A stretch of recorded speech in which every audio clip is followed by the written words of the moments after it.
विवाह के प्रकार संपादित करें। 1. ब्रह्मा विवाह। दोनों पक्ष की सहमति से किसी सुयोग्य वर से कन्या का विवाह निश्चित कर देना ब्रह्मा विवाह कहलाता है। सामान्यतः इस विवाह के बाद कन्या को आभूषण युक्त करके विदा किया जाता है। आज का पूर्वायोजित विवाह अरेंज्ड मैरिज ब्रह्मा विवाह का ही रूप है। 2. दैव विवाह। किसी सेवा कार्य विशेषतः धार्मिक अनुष्ठान के मूल्य के रूप अपनी कन्या को दान में दे देना दैव विवाह कहलाता है। 3. आश विवाह। कन्या पक्ष वालों को कन्या का मूल्य देकर सामान्यतः गौदान करके कन्या से विवाह कर लेना आश विवाह कहलाता है। 4. प्रजापत्य विवाह।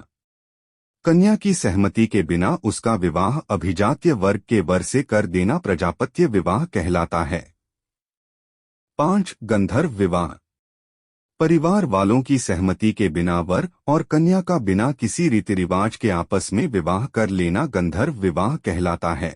दुष्यंत ने शकुंतला से गंधर्व विवाह किया था। उनके पुत्र भरत के नाम से ही हमारे देश का नाम भारतवर्ष बना। 6. असुर विवाह। कन्या को खरीदकर आर्थिक रूप से विवाह कर लेना असुर विवाह कहलाता है। 7. राक्षस विवाह। कन्या की सहमति के बिना उसका अपहरण करके जबरदस्ती विवाह कर लेना राक्षस विवाह कहलाता है। 8. पैशाच विवाह। कन्या की मदहोशी, गहन निद्रा, मानसिक दुर्बलता आदि का लाभ उठाकर उससे शारीरिक संबंध बना लेना और उससे विवाह करना पैशाच विवाह कहलाता है। एक ऐतिहासिक रूप संपादित करें। पहले के समय में महिलाओं को किसी और की संपत्ति के रूप में देखा जाता था और यह माना जाता था कि अविवाहित महिलाओं को घर पर नहीं रखा जा सकता है। यह विश्वास अभी भी कुछ लोगों के पास है।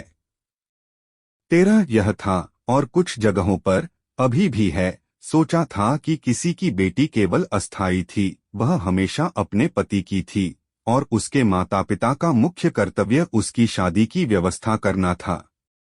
शादी के बाद एक महिला को परिवार के हिस्से के रूप में नहीं बल्कि अपने जन्म के घर में एक अतिथि के रूप में देखा जाता था।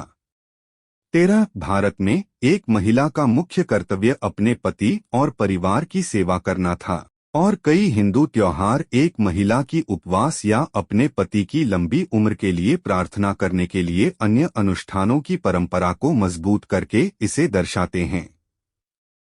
13. दहेज। दुल्हन के परिवार को अपने पति को संपत्ति या धन उपहार देने की प्रथा 1961 के दहेज निषेध अधिनियम के लागू होने के बावजूद अभी भी प्रचलित है। 13. ऐतिहासिक रूप से यदि दहेज की राशि को अपर्याप्त के रूप में देखा जाता था तो दूल्हे के परिवार इसे अपमान के रूप में लेते थे और नई दुल्हन को अपने परिवार से अधिक दहेज मांगने के लिए परेशान करते थे। आधुनिकता संपादित करें। बहुत से लोग मानते हैं कि अरेंज मैरिज भारत में शादी का पारंपरिक रूप है। हालांकि प्रेम विवाह एक आधुनिक रूप है। आमतौर पर शहरी क्षेत्रों में लव मैरिज अरेंज्ड मैरिज से अलग होती है, जिसमें कपल माता पिता के बजाय अपना पार्टनर खुद चुनते हैं। हिंदू धर्म के प्राचीन ग्रंथों में रोमांटिक प्रेम विवाहों के कई उदाहरण हैं जो प्राचीन काल में स्वीकार किए गए थे।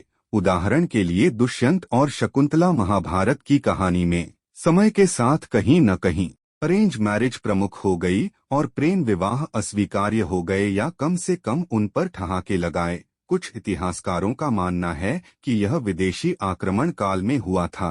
कुछ प्रेम विवाहों के बावजूद हिंदुओं के विशाल बहुमत ने अभी भी अरेंज मैरिज की है। हालांकि संभावित जोड़ों के पास आमतौर पर मैच में ऐतिहासिक रूप से अधिक एजेंसी होती है। समान लिंग विवाह संपादित करें। हिंदू विवाह 7 प्रकार के होते हैं और उन सभी को एक पुरुष और एक महिला के बीच के रूप में परिभाषित किया गया है।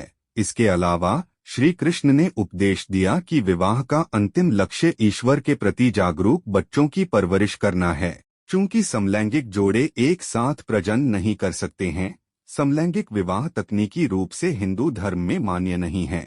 चाहे राय कुछ भी हो, हिंदू धर्म में समलैंगिकता और समानलिंग विवाह के बारे में रूढ़िवादी और उदारवादी विचार हैं, जिसमें हिंदू पुजारियों ने समानलिंग वाले जोड़ों का विवाह किया है। 2004 में हिंदू धर्म टुडे ने हिंदू स्वामियों शिक्षकों से समलैंगिक विवाह के बारे में उनकी राय पूछी। स्वामी ने सकारात्मक और नकारात्मक कई तरह के विचार व्यक्त किए।